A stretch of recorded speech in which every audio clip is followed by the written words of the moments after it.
Happy New Year 2026, and we are in transfer portal season. It started today, and a whole bunch of names have been thrown around for the Florida State quarterback position. AB, how are you doing? How are you feeling? How is the transfer portal treating you? Happy 2026 to everybody. First off, obviously, hope everybody had a very happy holidays, Christmas, Kwanzaa, uh, Hanukkah, all the likes. It's great being back with everybody in 2026. New year, new me, new Florida State Seminoles. Hopefully, It's looking that way. it was a very busy day to day. Clearly, if you were on Noles 24/7 or any of the other places that you get your Florida State news, you would have noticed a lot of names coming and going. There was a lot of question marks going into today. What was the quarterback board looking like? We've obviously done a video already on Colton Joseph. Anthony Clandria's name drops today. DJ Lagway's names drops today. Ashton Daniels' name drops today. There's just names flying all over the place for the quarterback board. So it seemed like only proper for us to jump on here and maybe have a little debate, because Kev and I were yelling at one another via text earlier today. If you can yell through text messages, Kev was very mad at me. Me and AB have different feelings on quarterbacks a lot of times, and so we figured that was the catalyst to starting this up, because it feels like the biggest question mark for Florida State next year. Who's their quarterback? And as soon as DJ Lagway became a name that was out there, both me and him had opposite opinions. But we're gonna hold off on the DJ Lagway talk till the end, and we're gonna start by kind of reviewing Colton Joseph, who's still a name that's being circulating around Florida State. There's some conversation between the two parties, and we watched some of his film in a previous video. So if you want to check that out, you could go back. But what were your takeaways from the film? How do you feel about that potential take? We thought he was a fit from the running and RPO aspect of things. Was a decent player. Wasn't somebody that I was necessarily blown away by, and I think I made that quite clear in the video and then on the Noles 24/7 message boards. It made sense to me. It made sense that that's a guy Gus would target and go after and want to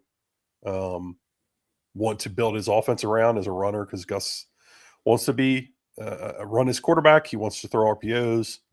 It seems like maybe he's going to be headed to Wisconsin. I know he was visiting there. There seems to be some optimism amongst the Wisconsin fan base that he's going to end up there. I say good luck in Wisconsin, because I'm okay with that. I wasn't a fan. Yeah, I think I liked him a little bit better. I think he's got pretty good wheels.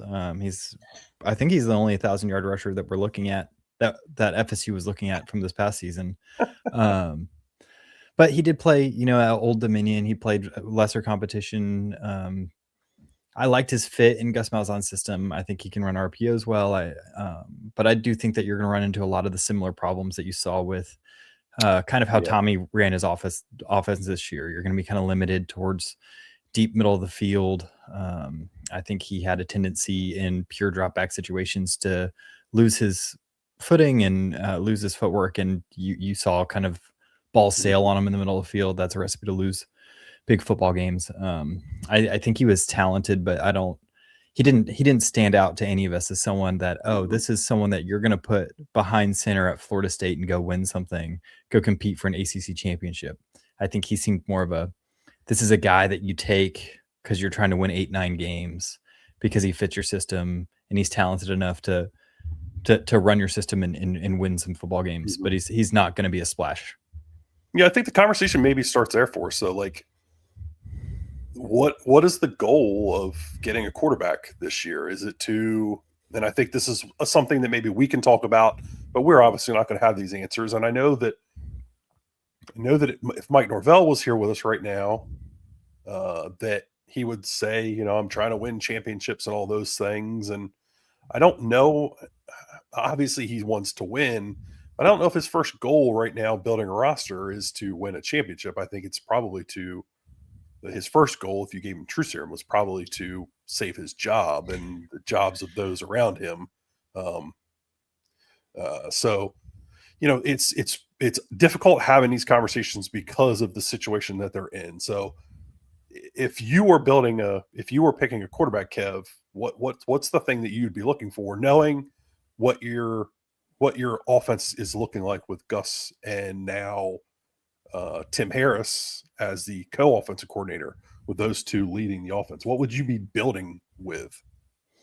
I mean, I think the ideal Gus Malzahn quarterback is had retired from the NFL. His name's Cam Newton, right? So you want someone who's incredibly mobile, not just someone who can kind of run it. I think the ideal Gus Malzahn quarterback is mobile, and that's the first thing you think about is him running the football. Nick Marshall, Yeah. I would sacrifice a little bit of kind of intermediate accuracy for a stronger arm, someone that can push the ball downfield. And so you're looking at I think you're looking at someone that needs to run for 1,000 yards for you to have a top 15 offense. And so if I'm trying to win a national championship and I'm Florida State and Gus Malzahn's my offensive coordinator, my first question is, can they run for 1,000 yards? Yeah. Yeah, I think that makes sense. I know if I was the person in charge looking, I've swayed more from I need a super effective runner. So I think I need a more efficient runner and a more efficient passer. Like, I think that, that offense is started to work its way into like almost more like the Bryles system with, it has. Really wide passing set or really wide formation sets or really wide alignments and inside zone. And they want to run inside zone. And that's really what they want to be from a run game perspective.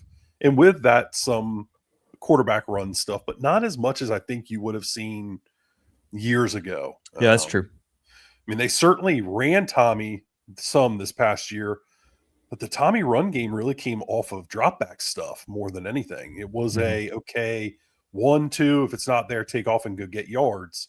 So I think I'm leaning more towards, I want to find a quarterback who is going to be efficient as a runner in the drop back game, a guy that can go get me 5, stay ahead of the chains. Obviously, if he can go get me 80, that's great. But a guy that's going to get me 5 and stay ahead of the chains, and then a quarterback who's going to be able to get the ball out on your RPO glance routes, be accurate down the field on go balls, and then maybe a guy who just the efficiency. I just need more efficiency in the passing game too. I'm really, really, really looking for efficiency this year at quarterback. I think that's what they need. And I'm operating under the mindset that they need a quarterback who's going to go win them 8-9 games this year. Like, you just can't, we can't be thinking super duper ceiling right now. I think you've got to be thinking really solid floor and really safe floor. So that's where the efficiency and stuff comes into mind for me. Yeah. So that's kind of interesting because I think that actually doesn't map on to like the quarterbacks that we favored, the two of us, what our answers just there were. You don't know who I favor. I think you think I'm favoring one, but I've never said that. That's no, I want to believe what you're saying. I do think that, like, ultimately, if you want to win a lot of college football, look at what Indiana's doing right now. Yeah. Look at what Mendoza's doing. I mean, go watch the NFL game that's on currently with Darnold and Purdy. Like, these are guys that are efficient, effective. They get the ball out on time. They have anticipation. They make the right reads. They don't have to do anything flashy, and they win a lot of football games. I hate Carson Beck, but did you watch Carson Beck against Ohio State? Do what he needed to do. It was step up in the pocket, go get me 5 yards. Step up in the pocket, go get me 8 yards, over and over and over again. Get the ball out in the flat to Tony. Get the ball vertical. I mean, it's just so you watch Ohio State or you watch Miami, and I hate to give them credit, but obviously it's deserved. And you watch Indiana, these are the same offenses. It is small, efficient plays here and there, and then a quarterback who just keeps it ahead of the chains all the time with a good offensive line in front of him.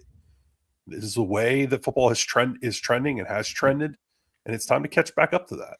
Yeah, and I think that's the biggest thing about Tommy is that when he was effective, when he was efficient, when he was making those RPOs, when he was checking it down on time, when he was hitting his quick reads, the offense was really good. It was one of the best in the country, but he would go games, halves without doing that, where he would miss a crucial 3rd and 4. We're like, go watch Mendoza.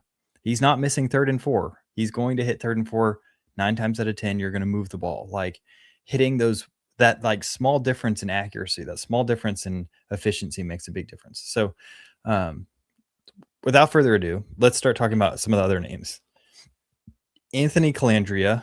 Tell me about this kid while I pull up his film. I think I've lost you for a second here, AB.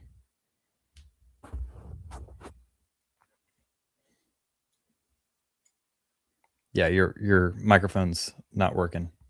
So how about now? Now it's on. Okay, I don't know what the heck happened. Yeah, so Anthony Clandria spent 2 years at Virginia, started 19 games there between his freshman and sophomore year, and then this past year he transferred out to UNLV with Dan Mullen. On the year this year, he was a 65% thrower, really 66%, 65.9. Threw for 3,400 yards, 23 touchdowns, threw 9 interceptions. Interceptions have been a thing for him. At Virginia, especially.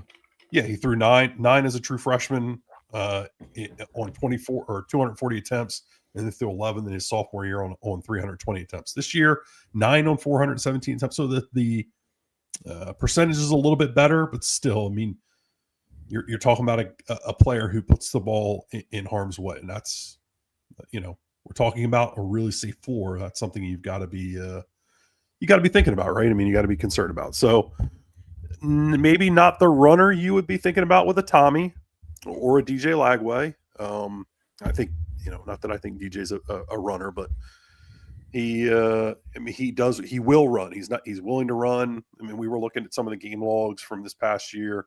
He had a game with 66 yards and 12 carries, game with, a lot of games in like the 20s on a handful of carries. So I think his game is going to be more throwing the football with some, here you go. You got the tape on. Yeah. So that's my big question about Clandria, because he has talent. He's a little bit of a gamer type, which I tend to favor those types of quarterbacks, the guys that just kind of get it done. They're effective. They're going to put their body on the line on a 3rd and short. But people are saying he's short. What is his height profile? He didn't blow me away at Virginia, if I'm honest. No, he turned the ball over so much. But yeah, this is what you're looking at. A guy mobile enough to get this first down on a sprint out. Another question is like, is this the kind of, did he improve because he was under Dan Mullen, right? Dan Mullen's one of the best offensive minds in the game, and I don't think anybody would argue with that. But Clandria's listed at 6 foot 205. I mean, I'm ready to get to a quarterback that can see over the line of scrimmage consistently, which I'm sure he can. 6 foot is not small. But these offensive lines are getting bigger and taller. People are wanting to build bigger offensive lines. I know Herb Hand is wanting to do the same. Let's watch him here. Yeah, they're backed up. Let's get off the goal line here, Dan. Come on. I feel a lot better about this if Dan Mullen was coming with him. I'll just say it's like, it's tough. Like, how much stock do you put in? Okay, you went down a level to UNLV.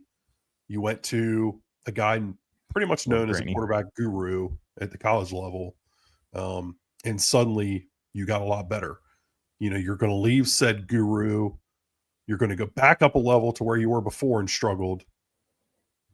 Yeah, this is the kind of thing that he did this at Virginia too. This is the Clandria thing. I think this is why he went to Virginia, why Dan Mullen liked him. He's a little bit of a gunslinger, right? He's a Mhm. little bit of this kind of type that's going to roll out, keep his eyes downfield. I think you're looking at like his top end is like a Haynes King kind of quarterback. Yeah, which he's won a lot of games at Georgia Tech. I don't like you throwing the ball back in the middle of the field across your body that Right. close into your own end zone. You're just asking for trouble. Right. Nevada's not a very good team. You get away with that, but you're talking about you want to try to beat teams on your schedule, and I know it's just the ACC, and the ACC is not exactly a good league anymore. I still worry about those things, those decisions. Your third year in college football, you've played a lot of games. All right. It's really grainy, even from my perspective. It's just kind mine too. Pushing it vertically here on a wheel route on the backside. Yeah. I think he completes it. Mm-hmm. This is, a bit of a throwback. It's a little bit of a trick play. Wouldn't call that an elite arm by any stretch of the imagination. You don't give him any run after the catch opportunity. No, but okay. So when you talk about the pros of Clandria, because I think you can look at his stats, you can say, okay, he wasn't very good at Virginia. He had a lot of turnovers. He runs for a decent amount, but he's not blowing you away with his speed and athleticism. It's this kind of play. Yeah. This kind of play action. Yeah, I can get out on the edge and be off platform throw. I can get out on the edge and be a run pass threat.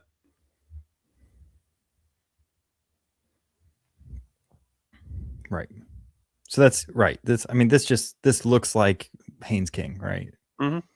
That kind of mold of just a guy that get things done. But is Gus Malzahn is the staff that would be able to rein him in and get him making the right decisions and not putting the ball in harm's way, And how much of Gus's offense is predicated on that kind of stuff. Right. It's a lot of RPOs, which we haven't really seen him run at all here. It's a nice slot fade, but he underthrows it. Yeah, he's fallen away under slot fade. It's a lot. I mean, it's just a lot of the same stuff we saw from Colton Joseph, in my opinion. I feel like they're two very similar guys. Yeah, they are. I think he's a little bit more likely to improv than Joseph. Yeah. Okay, here's a quarterback counter. Yeah. A little burst on the backside of this. I mean, that's certainly not a bad run by any stretch of the imagination. Makes a guy miss in the backfield. It's got a little swagger to him. Yeah, there's something there. And I'm not going to say that this guy's going to be a Heisman candidate, but there's something to like, right? He's a ball player. Are we still looking at Colton Joseph? Yeah, I think they're still talking to him. I think that Wisconsin's probably the favorite to land him right now. Right. So Clandria, you get why he's in the question. He's mobile enough to kind of run some stuff. You saw that quarterback counter. He's a little bit of a gamer. He's a little bit of a guy that's gonna try to make something happen. Which, I mean, to be honest, isn't that dissimilar from what you saw from Tommy this year. But right, is that good enough? I mean, is that the world we're living in? Because I don't know, man. Yeah, there were some big fish that popped up in the portal window, but it doesn't feel like anybody like those were realistic names for Florida State. So that's Clandria. I think just watching his film, there's a lot of Colton Joseph in there. There's a lot of like, all right, this guy's good enough to maybe help you out and win some football games, but is he going to be a name that elevates the team? So the next name is Ashton Daniels. So tell me about this kid. Okay, so another former. Well, I guess he wasn't in the ACC last year. He was. So 2-year starter, and maybe played in a couple games or made a couple appearances in his freshman year at Stanford. Was at Stanford. Was a starter at Stanford the last 2 years, and then transferred to Auburn this past season. Played in 4 games. A lot of the same, maybe a little more dynamic of a runner.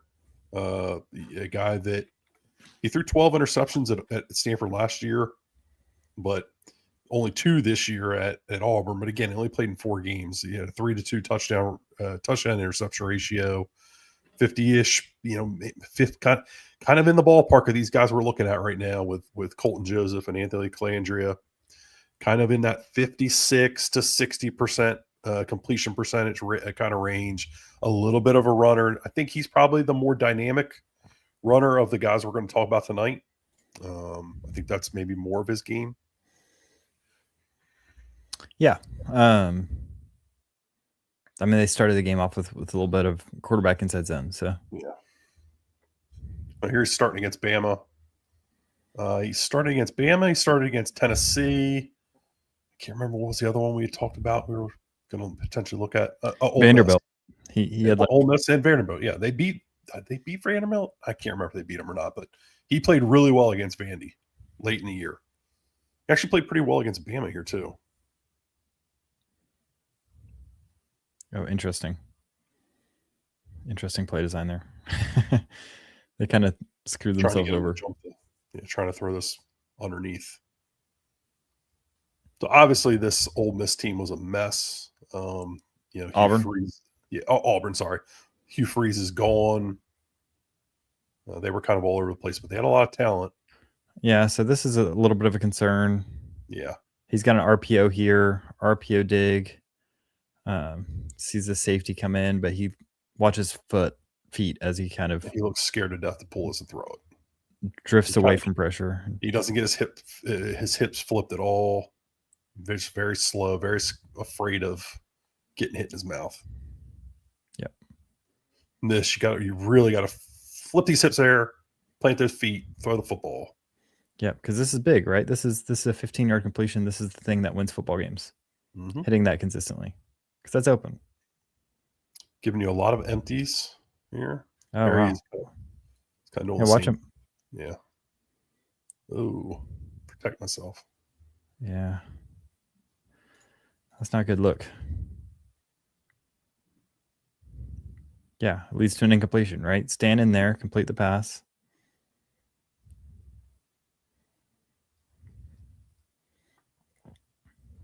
Come on, give us something. We know he does eventually. Just maybe here early is a problem. Hold on, run it. Go back, please. Go back on that play. Am I seeing a nose tackle back in coverage here? Yep. Holy mackerel. All right, big fella. Yeah, it looks pretty good out there. That's interesting. Yeah. Okay. Kalen DeBoer, innovative. All right, we're getting some quarterback counter. This seems to be where he's most comfortable. Which is interesting because he's shying away from contact. Yeah, when he's throwing. Yeah.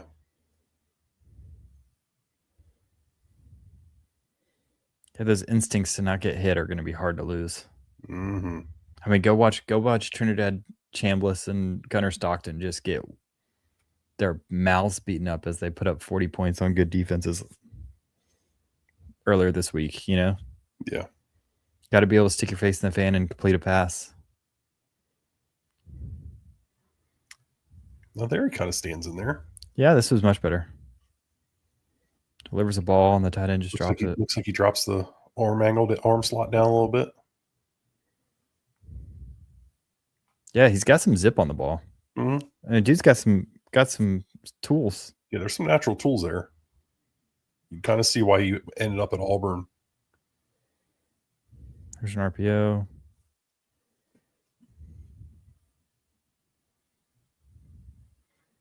He gets it out quick. Zip.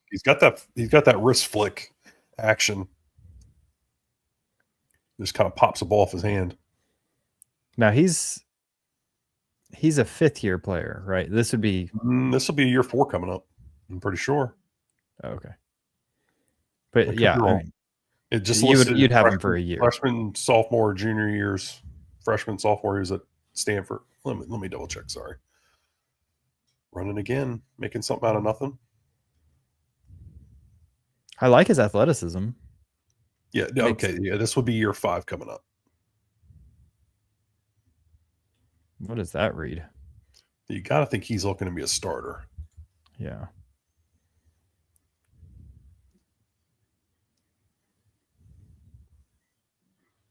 I haven't seen him put it in dangerous places quite a bit yet. This is when he's trying. I think the receiver's a little late on his break. There's been a couple drops. Yeah. He's got arm talent, that's for sure. Again, though, we're just kind of talking about what are your goals? Is this a guy you feel like you're going to be able to rely on week in and week out? Right. At a certain sense, stats kind of tell you no, but stats don't tell everything. Like, I don't know what he sees here. What is he looking at? Yeah, I mean, it looks like capped. Looks like they talked about in film study the look they probably thought they were going to get. He's just throwing based on that, not actually kind of looking at this. He gets lost.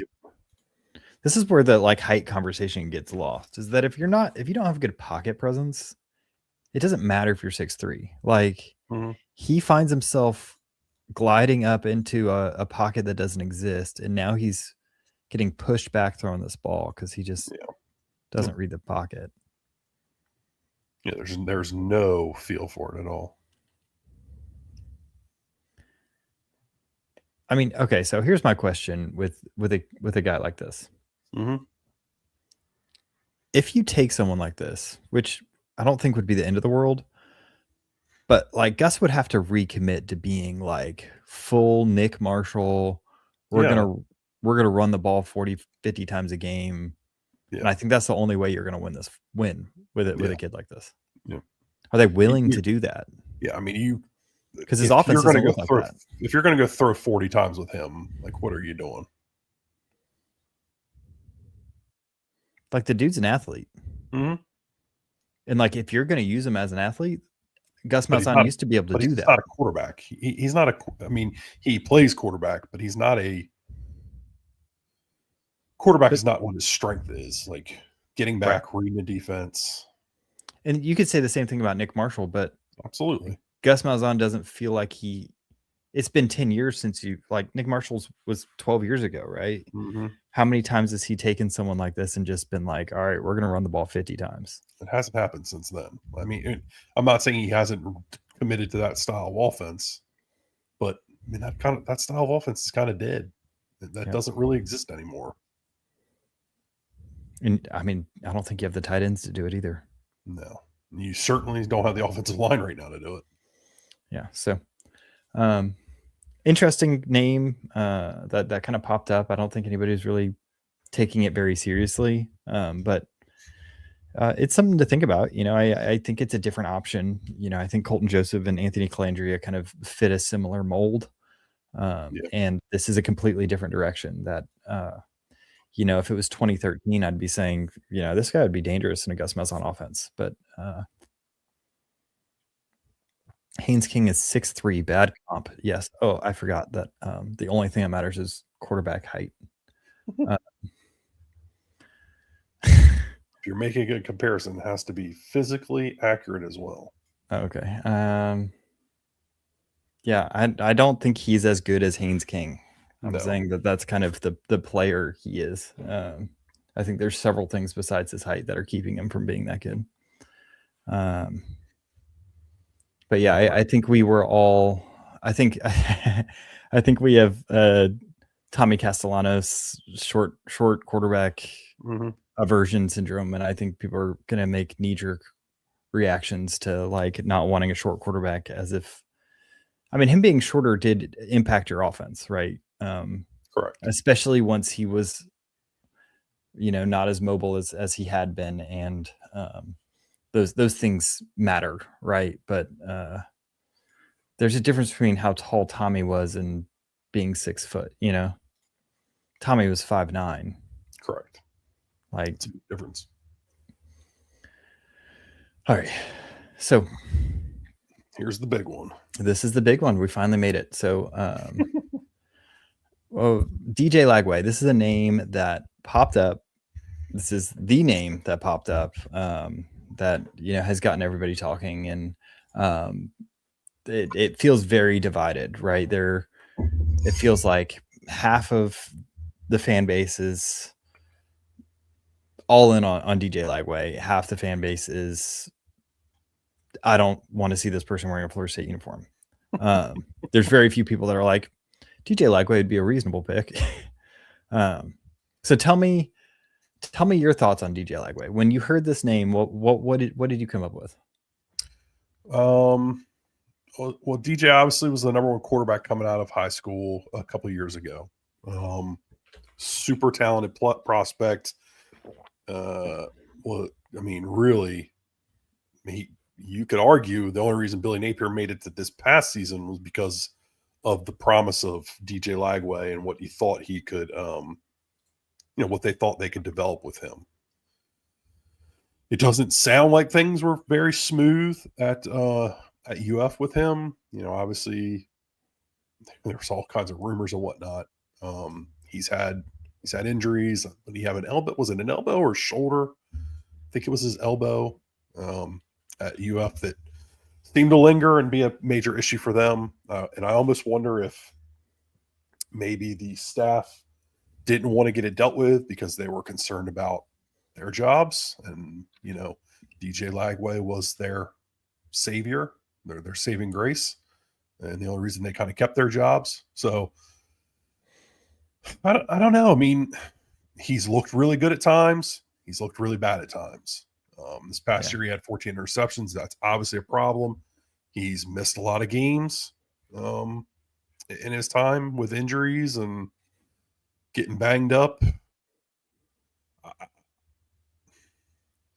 If they're going to take a quarterback, knowing just based on tools alone, I think this is the guy you got to take. Because, and here's why, because none of the others match what I'm looking for. None of the others are efficient. None of the others are high efficiency guys that you're going to be able to rely on game in, game out, play in, play out to go make plays for you. And I just think based on tools alone, okay, he's got the highest upside as a runner. He's got the highest upside as a thrower. So just based on upside, it makes sense to go take him and try to build your offense around him. My holdup is the fact that he's missed a lot of games, and I really worry about his injuries. How healthy is he? How committed to being a runner is he? Is he one of these guys like an Anthony Richardson at UF a few years ago that didn't want to run the football because he wants to, protect his body for the NFL, or he wants to get that stigma of being a runner off of him. If you aren't willing to run in college as a quarterback anymore, I'm not sure how useful you really are. So there's obviously some red flags, but if we're just talking about just putting pluses and minuses or whatever on paper, this one makes the most sense to me, because when you stack him up against the other guys, in my opinion, the pros just really outweigh the cons. And I know Kev's getting ready to get mad. No, I'm not going to get mad. I'll say this. The other three we looked at, I would say there's varying degrees of what I think that floor and ceiling gives you. In terms of, I think with Colton Joseph, he's probably the highest floor, lowest ceiling guy. Clandria, a little bit more spread. Ashton Daniels, I think it's even wider spread. Pretty very low floor, but has a ceiling with that athleticism. But DJ Lagway, by far highest ceiling, right? He's someone that, if his tools pan out, he's a really talented kid. But man, I do not see quarterbacks figure out accuracy.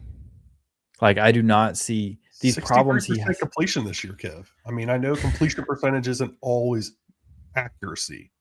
It's of the guys that we've looked at so far, he's got a season with one of the higher completion percentages.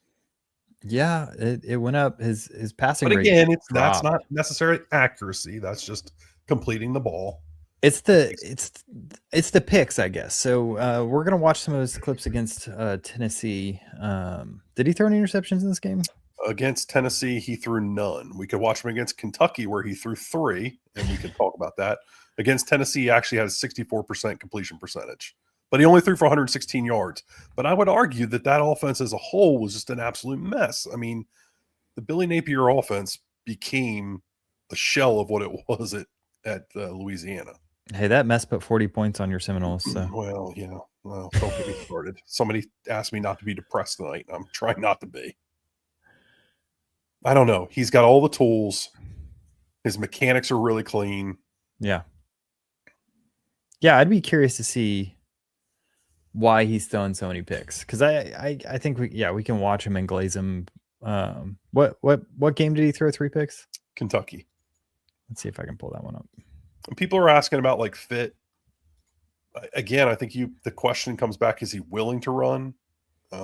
Yeah, that's the thing. He's an athlete. You see it in his high school tape, but then he runs for like 150 yards on the season. 10 for 40 against Tennessee, 10 for 24 against Georgia, 5 for 27 in this game. So the efficiency as a runner is not necessarily there. And he does throw some head scratcher picks. I mean, I would argue that there's a lot more full reads going on with like Napier's offense than what he would have with Gus. Yeah. I mean, we know how simplified the passing game is at Florida State. Gotta get that ball up.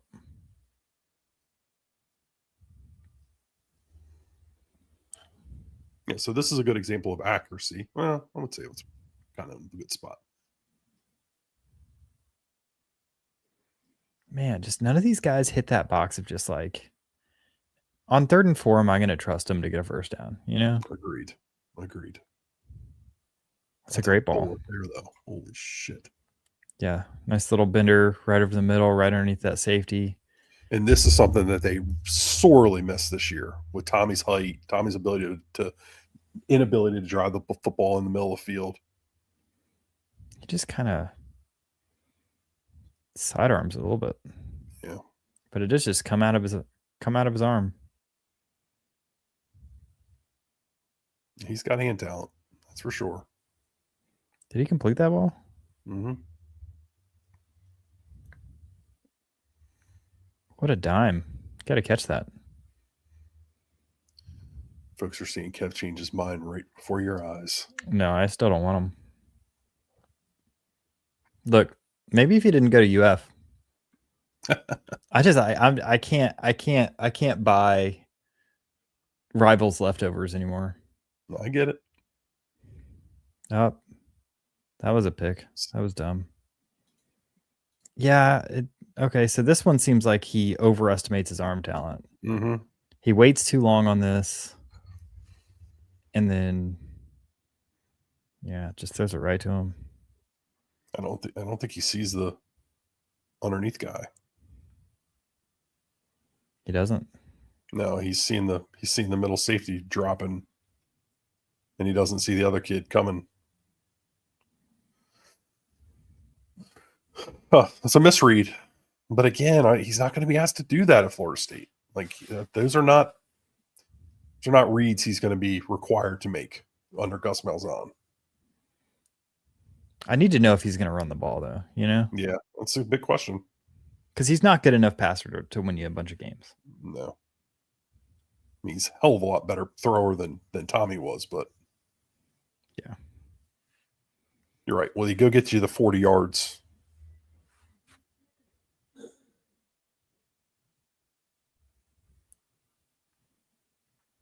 Oh, there you go.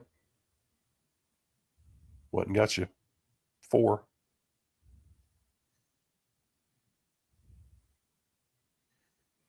And then they handed it to him on the sneak. Yeah, I don't think they were a big RPO team. Maybe some RPO like screens and stuff. Mm-hmm. Lots of play action. Man, kid can make some throws though. That's a dime. Someone coming in his face.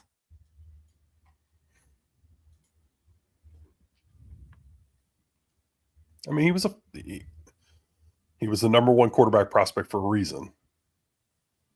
Oh, that's a throw.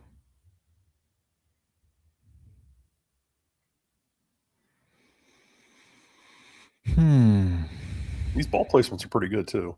Yeah, they have been. It's that pick earlier, just too many times those things are happening. Yeah, and they happen in bunches, which is a concern, right? Yep. Again, he's only a sophomore though.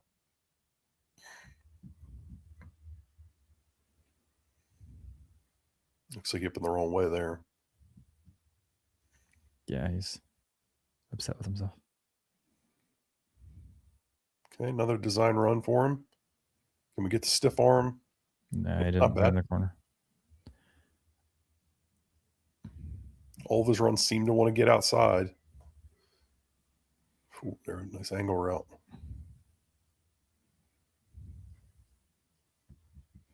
I think that is one concern is that like I actually never felt like the Napier offense was poorly designed.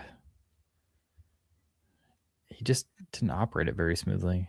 No. But so far this game outside of that one throw, he's looked pretty solid. I'll say too, he seems to understand the tempo with the ball. Like he didn't throw that Texas route 90 miles an hour. There was some touch on it. So he seems to be able to layer the layers throws pretty good. Had a quick release there. Get the ball out fast. I mean, shit, Kev, we know this kid's super talented. Is his head in a place where he's going to go get you yards on the ground? And what are his leadership qualities? I mean, Yep. Is he a guy that's going to come in here and lead this ship and be a guy who stands out in front of everything, knowing this is a rebuild? And then is he a guy that's going to not turn a ball over for you? Right, because that's the thing. You can throw as many dimes as you want on these crossing patterns across the field, but 3 picks are going to lose a game, right? Oh, there's a bad throw. Resets his feet. Yeah, he kind of short arms this. He kind of opens his front side a little early.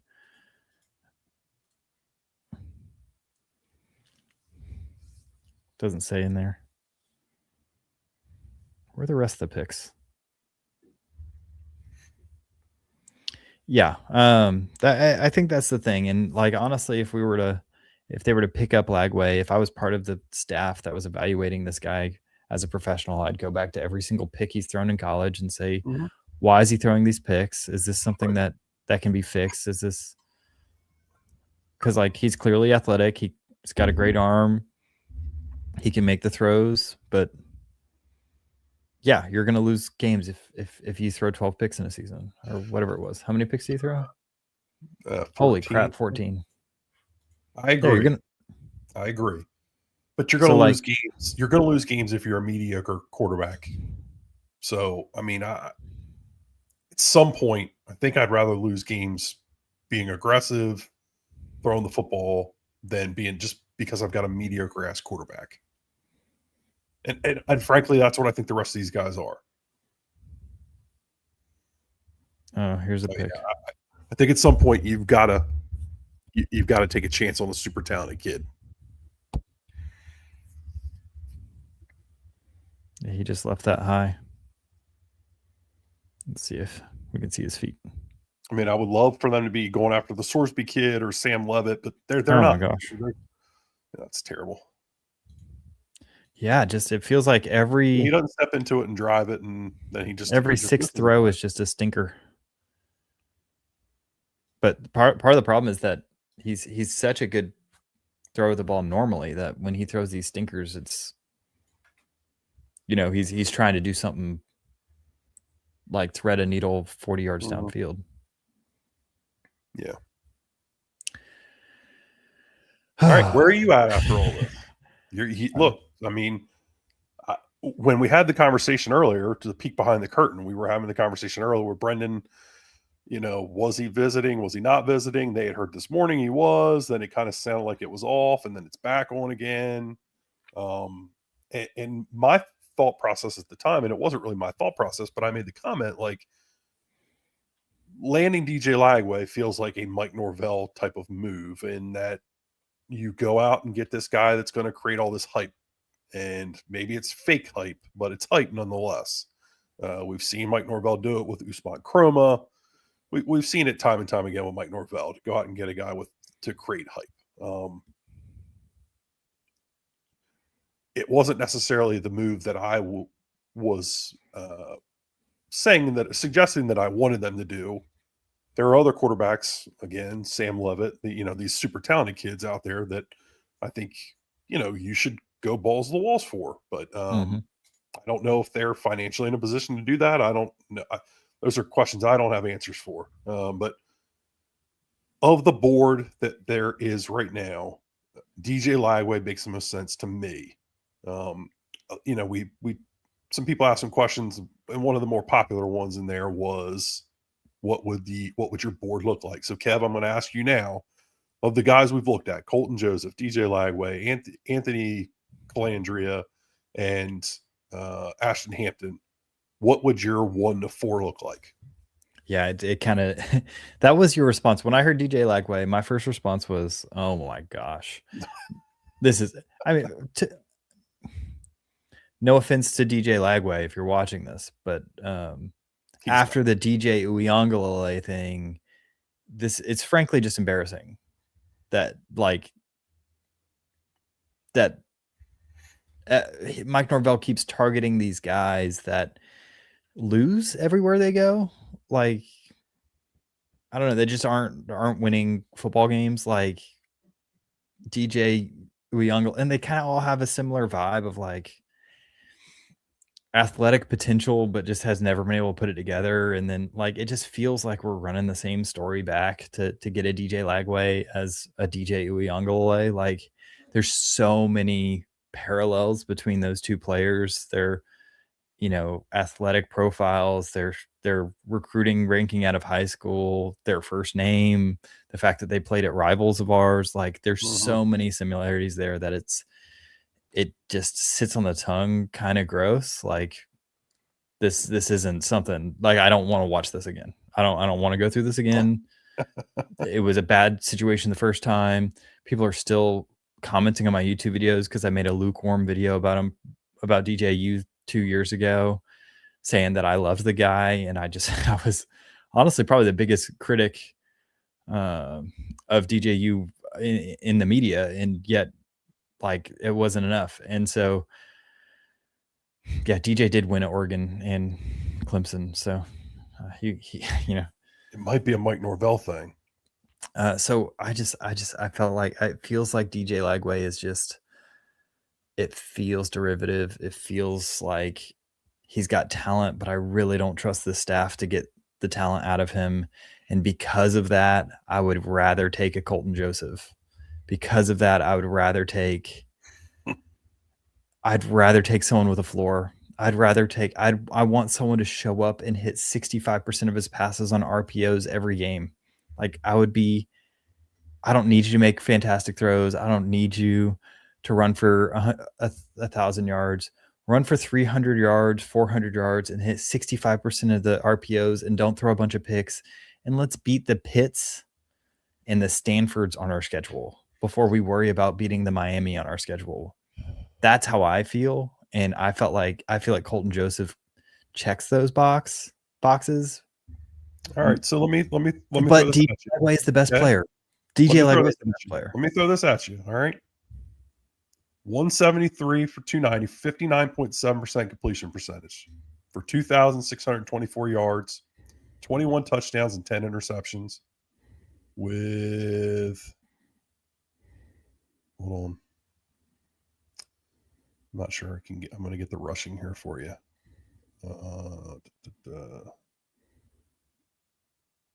Dang it. Okay. With, holy shit, 1,000 yards rushing. Yeah, that's Colton Joseph. Okay.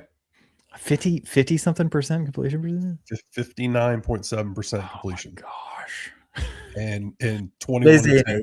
And hold on, 21 to 10 touchdown interception ratio. Yeah. Or, all right, 213 for 337 for 63.2% completion percentage, 2,264 yards, a 16 to 14 touchdown to interception ratio, and 136 yards rushing. Yeah, it's the lack of rushing yards for Lagway and the interceptions. It's when he misses, he throws picks. It's not. He's a better thrower of the football than Colton Joseph, 100%. Like, if we're gonna have like a skills comp where they just like throw on air like a 7-on-7, I mean I'm taking TJ Lagway 10 times out of 10. But man, he's so good at throwing picks. I don't know what it is. And maybe that's something that changes. I don't know. Let's see. I can't imagine Castellanos threw less picks coming to Florida State. You mean when he came to Florida State in this offense? Yeah. Like, does this offense generate less interceptions? It's tough to say. I mean, Tommy was very well known for putting the ball his interception rate was the lowest of his 3-year starting career at Florida State, 2.9%. Yeah, it makes sense because it's very one read. I mean, so if you can get DJ Lagway to not throw picks, you'll win football games.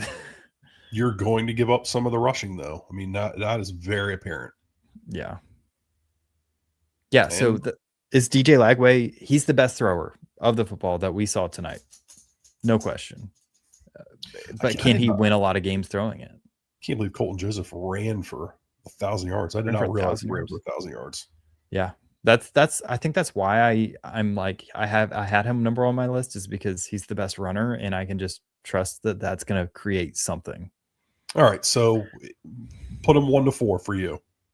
Me, it's Joseph, DJ, Clandria, Daniels. And I think I flipped the top 2. I think it's DJ, then Joseph, then Clandria, then Daniels. But if I'm honest, you were right. You were right earlier, because when I first reacted to DJ, your first response was, "Have you like watched all of these portal quarterbacks?" And I mean, I hadn't spent that much time watching too much Clandria and Ashton Daniels and whatever. Mm-hmm. So maybe DJ Lagway is he might be your best option. All right, let's see. We got a couple questions here. We'll answer some questions in the chat. I'm going through the thread. Do we know Lagway fit isn't great with Gus at the helm, but do you think taking the better overall quarterback prospect would pay dividends? I do think it would, because I do think he fits. Like, I think this idea that he doesn't fit is maybe not true. Like, they ran him at UF. He clearly is willing to run some, and I think Gus is going away from running a bunch of zone read. I mean, I think he's going to do some of that. And I'll tell you what encouraged me the most with DJ is, while we didn't see a lot of RPOs, his release, he's got that flick that he can get the ball out quick. It's not a super long, elongated motion. We saw him throwing Texas routes. We saw him throw a touch. That encourages me, even though we haven't seen a ton of RPO throws from him. That encourages me that he can. We saw him change his arm angle. I think we discussed the fit of Lagway and Gus's system, good, bad. Would it limit turnovers? I think we talked about that quite a bit. The best player for Gus's system between Clandria and Lagway, I would say Lagway, personally. Would you agree, Kev? Or disagree? Yeah. Lagway's just a better player than Clandria. Best value based on NIL value. Who would you pick and why? So it sounds like Lagway's maybe going to cost you over $2.5 million. Gosh. And it sounds like maybe Clandria's going to cost you less than. Is it worth paying is he that much better than Clandria to worth paying that much extra money? I would probably say it depends on, what else you can get, obviously. But yeah, if the difference is like a starting left tackle or an elite defensive end or something, then I would take Clandria. Yeah. I know somebody was asking about other quarterbacks. Any other quarterbacks out there that we haven't talked about, Kev, that you would be that maybe would be at the top of your list? A name I heard who I haven't watched, but might be a good fit for the system is Michael Van Buren. Okay. Yeah. The kid from Mississippi State that went to LSU. Yeah. I think he kind of fits the mold. I don't know. I think he played in the bowl game. Yeah. What are their respective floors and ceilings? I mean, I think DJ Lagway's ceiling is the number 1 overall pick. His floor might be undraftable though, and frankly unplayable. Yeah, I mean, 14 picks is going to lose you a lot of football games. Yeah. Clandria, I think his floor's maybe, I don't know. His floor might be unplayable too, based on his time at Virginia. Like, yeah, I don't know. Yeah, But his ceiling's not even nowhere near the same. No, I think Clandria could be a fun player. I think he's a guy that I wouldn't be surprised if he goes to, a Virginia and like wins a few games they weren't supposed to, and people are all like, "Why did people sleep on this guy in the portal?" Because he's just a little bit of a gamer, and I think that works. And the question is that what you want to? Is that what you want to roll with at a Florida State? Yeah. You only want him because his name. What are people saying? I'm sorry. My man walk with Papuchas. In fairness, I play with him in a college football 26 dynasty online dynasty. So he asked which quarterback. So in one of these leagues, he is Florida State. And when I tell you, we literally call this man the Riddler. Okay, in this league. So shout out to everybody that's talking about. Huh? So what are we talking about? I don't know, just giving a little backstory, shouting out my man here. So he plays as Florida State in this league, and he had this player named Brian Ansa, who he took him. He was a gadget wide receiver, and he made him a quarterback. And this dude was like 99 speed, 90 throw pass. It was ridiculous. So he's asking which quarterback on FSU's board has the most Ansa into their game. I had to shout him out because I do enjoy playing against him, and I would say none of the above. Here's Van Buren. So this guy came in the portal. I haven't heard anything about Florida State being interested in them. No, yeah. So there's not necessarily anything here, but he is in the portal, and he was a highly rated kid coming out.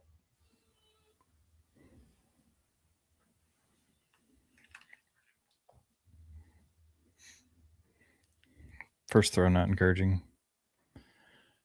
Runs the ball. He apparently had a pretty decent season at Mississippi State as a true freshman. Oh, I like that. Took a hit. So while we're watching him, somebody has asked, is this team a quarterback away from being good?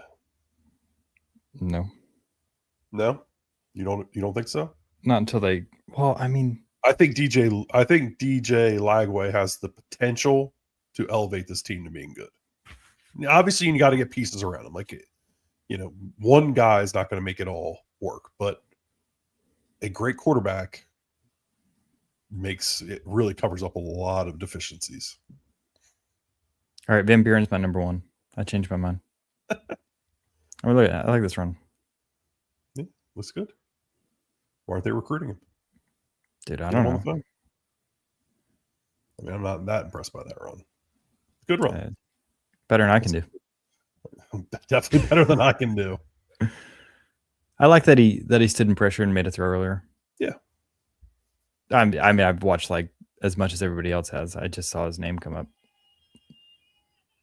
All right. Well, I'm gonna have to head out here soon, but okay. Well, yeah, we've been on here for an hour. I think we can call it.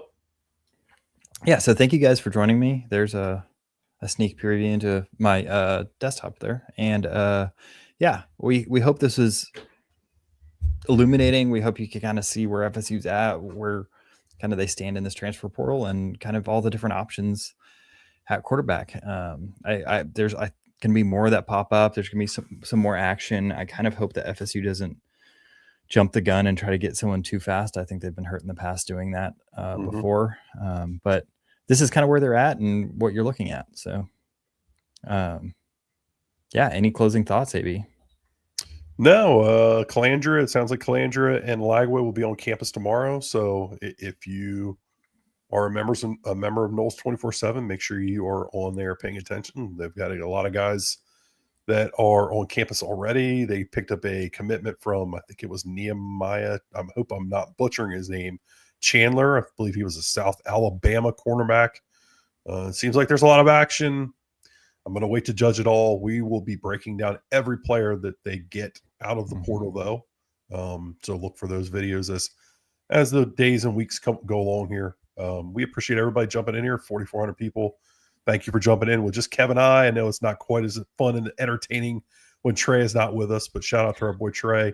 We will be back this week with some more portal talk. So I'll say Trey's famous catchphrase, keep chopping.